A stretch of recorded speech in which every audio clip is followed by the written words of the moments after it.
بسم اللہ الرحمن الرحیم۔ خاتم حضرات، اختر عباس کا سلام پہنچے۔ ایک عجیب سا سوال تھا، وہ سوال اب بھی میرے سامنے ہے جیسے دیوار پہ لکھا ہوا ہو۔ سوال ایک ایسی بچی نے کیا جو فارمیسی کی آخری سال کی طالبہ تھی۔ فارمیسی ایک ایسے ہی پروفیشنل علم ہے جیسے میڈیکل کالج کے بچیاں بچے ہوتے ہیں، اور ان کے بارے میں ہمارا گمان اور خیال یہ ہوتا ہے کہ یہ باقی لڑکیوں سے اور لڑکوں سے زیادہ سمجھدار اور سلجھے ہوئے ہوتے ہیں۔ یہ بچی لاہور سے تقریباً 3 گھنٹے کی ڈرائیو پہ اس کا گھر ہے، اس کا گاؤں ہے، اور وہاں سے آتی ہے، ہاسٹل میں لاہور میں رہتی ہے۔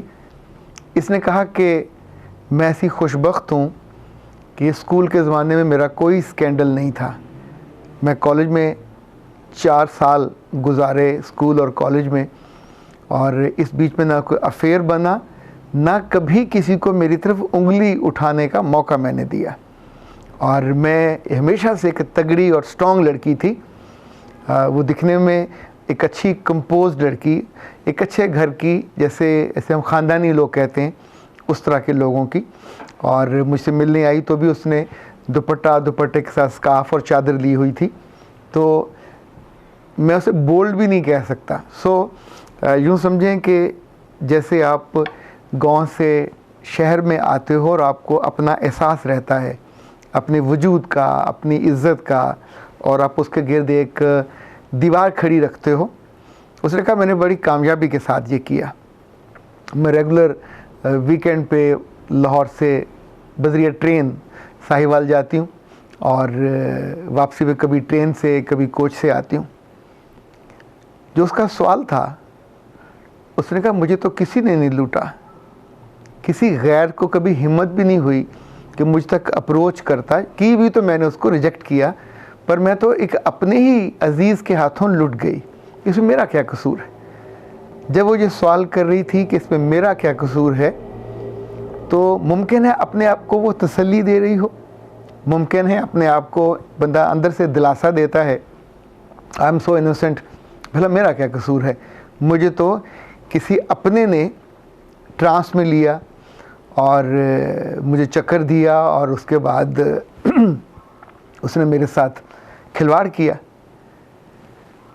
اس پورے معاملے کی جو تفصیل سن کے آپ کو حیرت بھی ہوگی، جسے ہم کہتے ہیں نا بندہ اچنبھا رہ جاتا ہے، وہ والی کیفیت ہوتی ہے۔ کچھ رشتوں کے بارے میں ہم نے کبھی سوچا بھی نہیں ہوتا، کبھی غور بھی نہیں کیا ہوتا، خاص طور پہ جن گھروں میں پھپھیاں چھوٹی ہیں اور ان کی شادیاں لیٹ ہوتی ہیں، تو عام طور پہ بھتیجیاں بھانجیاں ان کے برابر کی یا تھوڑی چھوٹی ہوتی ہیں۔ اسی طور پہ جن گھروں میں خالائیں چھوٹی ہوتی ہیں اور جب ان کی شادیاں ہو رہی ہوتی ہیں تو ان کی بھانجیاں ان سے 2-4 سال کا فرق ہوتا ہے۔ اس بچی نے بتایا کہ ریلوے اسٹیشن پہ، لاہور ریلوے اسٹیشن پہ وہ ٹکٹ لینے گئی، تو اسی روز اس کی خالہ اور خالو بھی وہاں تھے۔ خالہ کے 2 بچے تھے، وہ بینچ پہ بیٹھی تھی، اور خالو ٹکٹ لینے آئے۔ یہ فارمیسی کا 3را سال تھا۔ اس نے کہا جب میں ٹکٹ لینے کھڑی تھی تو میرے خالو وہاں آئے، اور انہوں نے میرے بازو کو ہاتھ لگایا، اور چھوتے چھوتے میرے سینے کو چھو کے وہ آگے چلے گئے، اور میں نے مڑ کے دیکھا حیرت سے۔ میں تصور بھی نہیں کر سکتی تھی، کوئی غیر آدمی تو یہ جرت بھی نہیں کر سکتا تھا، اور وہ میرا اپنا خالو تھا جس نے وہاں ریلوے اسٹیشن پہ، ظاہر 10 لوگ وہاں اور بھی ہوں گے ٹکٹ لینے کی لائن میں، لیکن اس نے اس تیزی سے اور اس یوں سمجھے ذہانت سے یہ سارا کیا، اور ٹکٹ لینے کے بعد اس نے آ کے ڈبے میں بیٹھ گئے۔ اس نے کہا راستے میں میں سوچتی رہی شاید غلطی سے ہو گیا ہو، شاید اتفاق سے ہو گیا ہو، اس کا انٹینشن نہ ہو، یعنی یہ سارا ہونے کے باوجود ایک بندے نے غیر متوقع طور پہ آپ کو چھوا ہو، غیر مطلوب طور پہ آپ کو چھوا ہو، اور اس کے بعد بھی آپ اندر سے سوچ رہے ہو کہ ممکن ہے اس کے ساتھ غلطی سے ہو گیا ہو، اتفاق سے ہو گیا ہو۔ اس نے کہا سفر کے دوران ایک دفعہ جب میری خالہ واش روم گئی تو یہ صاحب اٹھ کے میرے پاس آئے، پر میں نے جلدی سے اپنے بیچ میں بیگ رکھ لیا۔ وہ مجھے موبائل پہ کچھ چیز دکھانے کے بہانے آئے تھے جس کو میں نے انٹرسٹ شو نہیں کیا، پھر وہ واپس اپنی جگہ پہ چلے گئے۔ واپس آنے کے بعد، چھٹیاں ویکنڈ گھر گزارنے کے بعد، اب جہاں سے غلطی کا آغاز ہوا، اس نے ان کو میسج کیا کہ یہ آپ نے اس روز کیا حرکت کی تھی. اب انفیکٹ یہ جو میسج ہے یہ اٹ سیلف ایک انگیخت کرنے والا ہے. یعنی آپ اگر چیپٹر بند کر دیتے، ایسے بندے کو آپ کو کبھی بلانا نہیں چاہیے تھا، کبھی اس کے ساتھ تعلق نہیں رکھنا چاہیے تھا، کبھی اس کی طرف رخ نہیں کرنا چاہیے تھا. اتفاق سے ہوا یا غیر اتفاقی طور پہ، دونوں صورتوں میں یہ جو حرکت تھی یہ ناقابل معافی تھی. یعنی دوسرے کسی کو تو کوئی حرکت کرے تو آپ جوتا اتار کے وہاں مارنے لگ جاتے ہیں، اور چونکہ وہ اپنا تھا، اپنی خالہ کا میاں، اور اس نے یہ حرکت کی، اور آپ نے نہ صرف اس پہ بدگمان نہیں ہوئے بلکہ ساتھ ہی اس کو میسج بھی کیا، اور میسج بھی ایسا کہ جس میں اسے استفسار کیا. تو اس نے اس کے جواب میں جو جملے کہے وہ کسی بھی ایسی لڑکی کو جو کن رس ہو، جو کانوں سے سنتی ہو اور اس کا مزہ لیتی ہو. خاتون حضرات، یہ وہ جگہ تھی، یہ وہ موقع تھا جب اس کو یہ رستہ بند کرنا چاہیے تھا. جب اس نے رستہ بند نہیں کیا تو جو شکاری ہوتا ہے اس کو یہی وقت چاہیے ہوتا ہے. شکاری کے لیے کوئی اپنا، کوئی غیر نہیں ہوتا، اس کے لیے صرف لڑکی ایک بدن ہوتا ہے جس کو وہ اس نے استعمال کرنا ہوتا ہے، اور اس کے بعد اس نے پہچاننا بھی نہیں ہوتا. چند ہفتے لگے اس کو میسج کرنے میں، میسج آنے میں، میسج جانے میں. اور وہ بچی جو اسکول اور کالج کے 4 سال اور ایون یونیورسٹی میں آنے کے بعد بھی 2 کنزیکٹیو سال اس نے مکمل طور پہ اپنی حفاظت کرتے ہوئے، اپنی لیمٹس کا خیال رکھتے ہوئے، اور ہر لڑکے کی جو غیر کی یوں سمجھے کہ کوشش کے آگے دیوار بنا کے اپنے آپ کو محفوظ رکھا. پر وہ ایک اپنے سو کالڈ اپنے شکاری کا نشانہ بن گئی. اس نے بتایا کہ اس کے ساتھ وہ کئی دفعہ کھانے پہ جاتی رہی، لانگ ڈرائیو پہ جاتی رہی، اور پھر قریباً 1 سال بیتا ایسا جس میں اسے کچھ ہوش نہیں رہا اپنا. اس بیچ میں ایک کا دفعہ اس کی خالہ کو شک ہوا تو اس نے اس کو فون کر کے کہا کہ بیٹا یہ تیرا خالو ہے، یہ اچھا انسان نہیں ہے، میں اس کی بیوی ہوں، میں اس کے بچوں کی ماں ہوں، پر میں جانتی ہوں نہ تو یہ نیت کا اچھا ہے یا نہ نگاہ کا اچھا ہے. اب سوچئے یہ 2 باتیں ہیں، یہ سونے جیسی باتیں، قیمتی باتیں ہیں کہ جو مرد نہ نیت کا اچھا ہو یا نہ نگاہ کا اچھا ہو تو اس کے آس پاس جو امیجیٹ اس کا رشتہ اس کی بیوی کا تھا وہ جانتی تھی، وہ پہچانتی تھی. پر مجبوری ہوتی ہے، ایسے بدبخت انسان کو چھوڑ کے بھی نہیں جا سکتے، خاص طور پہ جب آپ کی زندگی میں اس کی وجہ سے 2 بچے بھی آ چکے ہوں. خاتون حضرات، 1 سال گزرنے کے بعد جب آپ بالکل آخری سال میں ہو پروفیشنل لائف کے، اور آپ آ کے پوچھیں کنسلٹنٹ سے کہ اس میں میرا کیا قصور ہے، مجھے کسی غیر نے تو نہیں لوٹا، میں تو اپنے کے ہاتھوں لٹ گئی. تو اس کا مطلب ہے یہ انوسینس نہیں ہے، یہ نادانی کی وہ آخری انتہا ہے جس میں آپ اب بھی اپنی غلطی اور کوتاہی کو ماننے پہ تیار نہیں ہو. کوئی آدمی، کوئی لڑکا یا کوئی میچور کسی لڑکی کی قربت اپنی مرضی سے اختیار نہیں کر سکتا. وہ کوشش کرے گا، آگے سے ریپلشن ہوتی ہے، منہ کی کھائے گا، واپس چلا جائے گا. جب تک آپ اس کو اپنے دل، اپنے کان اور پھر اپنے بدن تک آنے نہیں دیتے، آپ الاؤ کرتے ہو، تو دوسرا یہ فاصلہ 1 سال میں، 1 مہینے میں، 1 ہفتے میں یا چند گھنٹوں میں طے کر لیتا ہے.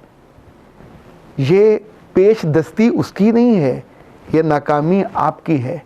آپ نے اندر سے وہ دروازہ کھول دیا جو آپ نے بند کیا ہوا تھا، اس کے کواڑوں کو آپ نے لاک نہیں کیا. نہ وہاں آپ کو رب یاد آیا، نہ اپنا دین یاد آیا، نہ آپ کو اپنی پابندیاں یاد آئیں. یاد آیا تو کیا، کانوں کی لذت اور جسم کی وہ عارضی لذت کہ جس میں آپ گناہ کرتے ہوئے بھی اللہ سے توبہ توبہ کر رہے ہوتے ہیں کہ یہ میں کیا کر رہی ہوں، پر اپنے آپ کو روک نہیں پاتے. اپنے آپ کو چونکہ آپ روکنا چاہ نہیں رہے ہوتے، دا مومنٹ آپ سوچتے ہو کہ نہیں میں نے کل سے ہاٹ ڈیئر کو بندہ آ کے آپ کو ہاسٹل سے اٹھا کے گاڑی میں بٹھا کے لے جائے گا. کوئی بندہ آپ کو فون کرے اور آپ ایک ایسے جیسے وہ معمول ہوتا ہے جس کو ہپنوٹائز کیا ہوا ہوتا، اپنے کمرے سے اٹھتے ہو، کپڑے بدلتے ہو، نئے کپڑے پہنتے ہو، جوتے پہنتے ہو، خوشبو لگاتے ہو، اور ہاسٹل کے باہر آ کے اس کی گاڑی میں بیٹھ کے اس کے ساتھ چلے جاتے ہو. الزام کس پہ دو گے؟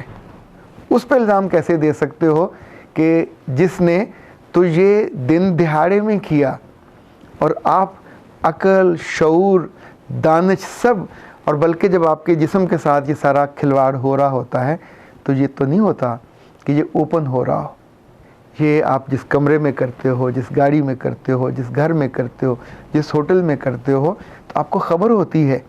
آپ 10 جگہ سے چھپا کے یا اپنے آپ کو غلط بیانی کر کے یا اپنے آپ کو لارا لگا کے آخر اچھا خالہ کا جو رشتہ ہے اس خالو کے ساتھ تو آپ کی شادی بھی نہیں ہو سکتی, اس جگہ تو آپ جا بھی نہیں سکتے. یعنی آپ چاہو بھی تو اس رشتے میں آپ جا بھی نہیں سکتے. پھر بھی آپ نے نہ صرف ایک غلط کام کیا, ناجائز کیا, پر یہ تو حرام والی بھی اوپر والی کیفیت ہے, اور اس کے بعد بھی آپ توبہ پہ آمادہ نہ ہو.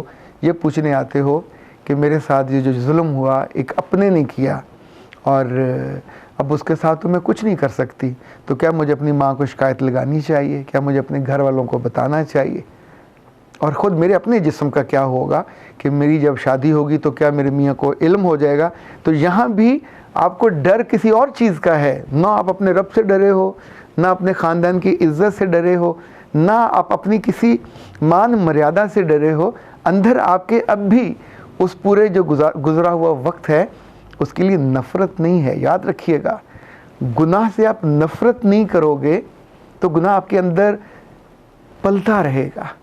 یہ آپ کو کسی اور موقع پہ ایون شادی کے بعد بھی آپ کو ایک اور گناہ میں مبتلا کر دے گا, کیونکہ یہ جو بدن کی لذت ہے یہ نامراد ایسی چیز ہے کہ پڑھے لکھے میں ہو یا کم پڑھے لکھے میں, یہ پہاڑ سے گرنے والی کیفیت, اس کے بعد راستے میں کوئی رکاوٹ آپ کو نظر نہیں آتی, آپ بھاگتے چلے جاتے ہو, راستے کی ہر رکاوٹ اپنے آپ دور ہوتی جاتی ہے اور آپ خواری کی کہ ایسی کھاٹی میں جا کے گرتے ہو کہ جس کے بعد چاہے آپ کا بدن نہ بچے, چاہے آپ کی روح نہ بچے, چاہے آپ کی عزت اور خاندان نہ بچے, لیکن وہ تو اپنی مرضی سے کیا ہوتا ہے. جب تک وہ رکتا نہیں ہے, جب تک اس کو آپ محسوس نہیں کرتے اس کمی کو, کوتاہی کو. سو اے پیارے لوگوں, اپنے بچوں کو بتائیے خاص طور پہ یہ رشتے چاہے خالو کا ہو, چاہے پھپھا کا ہو, چاہے کتنا ہی قریبی ہو, یہ مرد زیادہ بھیڑیے بنتے ہیں کیونکہ ان کو بچیوں کو ایکسیس کرنا, ان کو رام کرنا اور ان کی کانوں میں ایسے اچھے جملے ڈالنا کہ جس سے وہ ایک دفعہ تو ایسے لگے انہیں کہ کسی جھولے میں جھول رہی ہیں. پر یہ وقت بہت برا ہوتا ہے, زندگی برباد کر دینے والا, شخصیت کو تباہ و برباد کر دینے والا, دنیا بھی اور آخرت بھی دونوں کو. اللہ ایسے وقت سے بچائے. اختر عباس کو اجازت دیجیے. السلام علیکم ورحمۃ اللہ.